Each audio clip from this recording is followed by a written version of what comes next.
Sejam bem-vindos, sejam bem-vindas para mais um Café com Teologia. Hoje, mais um episódio da Escola Bíblica Dominical Online. Você sabe que todo domingo nós falamos sobre um texto da Bíblia aqui. E no episódio de hoje, nós vamos falar sobre uma carta escrita por um Papa. Será mesmo? Acompanhe até o final, que esse é o assunto do episódio de hoje.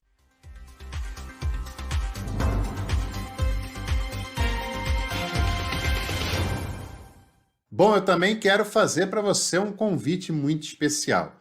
Quer conhecer mais sobre a teologia, numa grade completa de tudo aquilo que compõe um curso teológico, e também você tem a oportunidade de se aprofundar em Novo Testamento, pagando um valor bem acessível, é só clicar em Seja Membro, por apenas R$ 49,90 no plano Café Master. Você tem acesso aos 2 cursos de uma vez só. Ambos têm certificado e você vai aprender muito. Tem outras opções também. Clica ali no Seja Membro e vê a que mais te agrada. E hoje o texto que eu quero conversar com você é uma carta escrita por um Papa. Se Pedro foi Papa, logo essa carta foi escrita por um Papa, né? Mas aí nós abrimos uma questão: se Pedro foi Papa realmente, é provável que Pedro tenha exercido seu ministério na cidade de Roma, mas assim o fazendo, não era um Papa como nós conhecemos hoje em dia, como se apresenta hoje em dia, com essa mesma estrutura, com essa mesma realidade. Mas o fato é que não é o assunto que vem à tona neste momento. O que vem à tona é a gente tentar compreender melhor qual era o conteúdo trabalhado pela primeira carta de Pedro.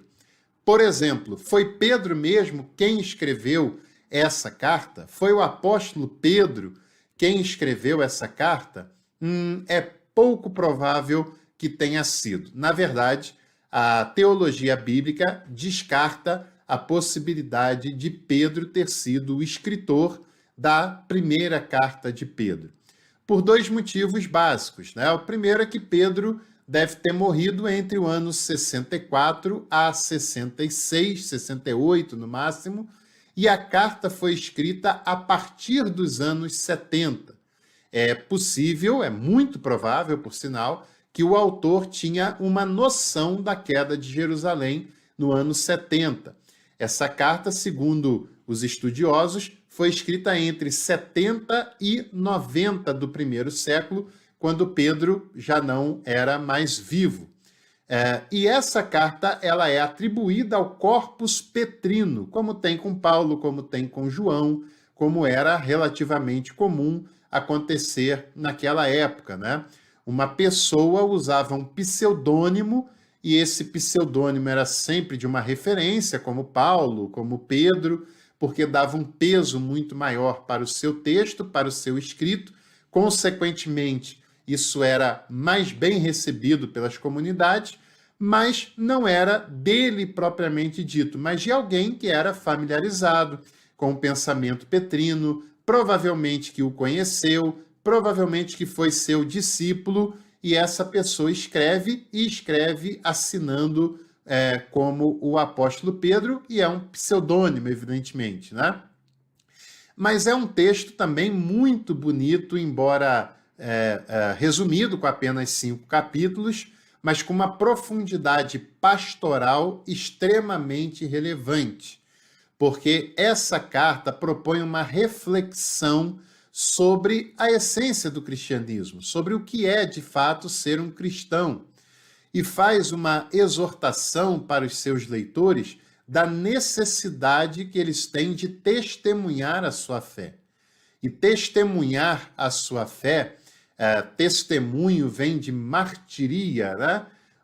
Martiria que depois vai se transformar no português na palavra mártir. A pessoa que testemunhava a sua fé corria o risco de ser martirizada naquela época. Era algo seríssimo.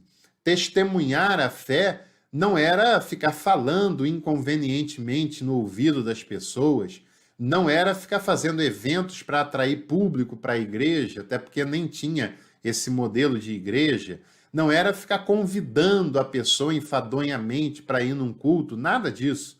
Testemunhar a fé era mostrar com a vida aquilo que a pessoa cria. Se a pessoa cria no amor, ela demonstrava sendo uma pessoa amorosa. Se a pessoa cria na justiça, ela demonstrava sendo uma pessoa justa.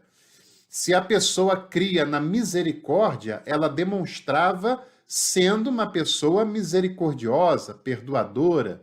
Era uma coerência de vida muito presente em Jesus, e é isso que chama a atenção de todos os que o ouviam, né? Porque o que ele falava era harmônico com o que ele vivia, e essa expressão dizia o texto do Evangelho que ele ensinava com autoridade. O que é autoridade? Autoridade não é gritar, não é falar com as veias do pescoço saltando. Autoridade não é socar a mesa e nem ficar rouco de tanto gritar. Autoridade tão somente é uma pessoa que vive aquilo que fala e fala aquilo que vive. Uma pessoa que é coerente, que a sua vida expressa o que ela de fato crê. E Jesus foi assim.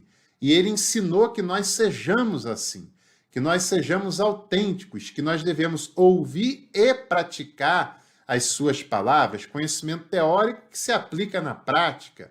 É uma crença que se mostra com a vida. A fé sem obras é morta. O que Tiago quer dizer é basicamente essa coerência com a vida. Se você crê, isso naturalmente se revela na maneira como você vive, na maneira como você expressa essa fé. E Pedro também fala sobre isso e a importância do testemunho da fé. Colar adesivos com versículos bíblicos, dizendo que é da igreja ABC ou D, ficar falando frases de efeito religiosas, ficar protestando contra coisas que considera blasfêmia, ficar tendo discurso moralista nas redes sociais, ficar repetindo versículos bíblicos no ouvido da pessoa, isso não prova absolutamente nada. Prova apenas que a pessoa é uma inconveniente, na melhor dos casos, né? Mas, em termos essenciais, isso não prova que ela é cristã de verdade. O que prova que uma pessoa é cristã é a vida que ela vive, que testemunha daquilo que são os valores essenciais ensinados por Jesus de Nazaré. Se ela não viver em harmonia com esses valores, ela pode ser capaz de citar a Bíblia inteira, que ela não é uma pessoa cristã, que ela não é uma pessoa que segue a Jesus de Nazaré. Então, essa coerência é muito forte no ensinamento de Jesus, em Tiago, que vimos semana passada, e no texto petrino também. E isso é um valor dos mais essenciais do cristianismo. Aproveitando essa ocasião, antes de continuar a nossa fala, eu quero pedir que você me ajude a escolher o perfil teológico especial que eu quero gravar em breve, né? A gente já fez vários perfis teológicos aqui, mas alguns eu quero refazer. E eu estou na dúvida de qual é o primeiro que eu vou refazer, por isso quero a sua ajuda. Se você quer que eu fale sobre Paul Tillich, escreva nos comentários a letra A, e aí eu faço um novo episódio sobre Paul Tillich, letra A. Se você prefere que o primeiro episódio seja sobre Jürgen Moltmann, escreva nos comentários a letra B. A para Tillich, B para Moltmann. O que for mais votado vai ser o primeiro episódio que eu vou refazer aqui no canal para você acompanhar. Combinado? Essa carta ela foi escrita em Roma, que é chamada pelo texto de Pedro de Babilônia. E por que Babilônia, né? Porque lá no Apocalipse que a besta está sentada sobre 7 montes, que também é a cidade de Roma. Porque Roma era a sede do Império Romano. E era o Império Romano que produzia perseguição, exploração, maldade. Então, o texto foi escrito em Roma, que é chamado de Babilônia em 1 Pedro, capítulo 5, versículo 13, E Babilônia, claro, não traz nenhuma lembrança boa daquela tradição judaico-cristã, é o lugar do exílio, da idolatria, etc., né? O teor pastoral que encoraja as comunidades, principalmente da Ásia Menor, que passam por um momento muito difícil, embora esse momento difícil, no caso, não é provocado por perseguições por parte do império. Mas há um tipo de vivência que exclui os cristãos daquele cenário. É um clima hostil para os cristãos, né? E por isso eles têm que ficar firmes e continuar testemunhando e vivendo a sua fé a cada dia. Não é como hoje, que as pessoas acham que é um status dizer que são cristãos no Brasil, né? Como também não era como é hoje, que muitas pessoas querem impor esse cristianismo em qualquer área da sociedade, numa verdadeira teologia do domínio, teologia da dominação. Naquela época, eles testemunhavam com a vida, mesmo num clima hostil a eles, num clima que não gostava da sua presença, né? Mas eles viviam. Mesmo que eram atacados, eles continuavam amando, continuavam perdoando, continuavam acolhendo bem as pessoas, e era isso que eles entendiam que faziam a diferença. Não era um projeto político de poder para tomar o controle do Estado. Não era tampouco uma inconveniência saturando o ouvido das pessoas, mas era mostrar isso a partir de um comportamento cristão. Se eles eram odiados, eles retribuíam amando. Se eles eram atacados, eles retribuíam perdoando. Se eles eram blasfemados, eles retribuíam acolhendo as pessoas. E os textos de Pedro, por menor que seja, fala sobre essa realidade em algumas oportunidades. Por exemplo, eu vou ler 1 Pedro capítulo 4, versículo 8 ao 11, que diz: acima de tudo, conservai um para com o outro o amor constante, porque o amor cobre uma multidão de pecados.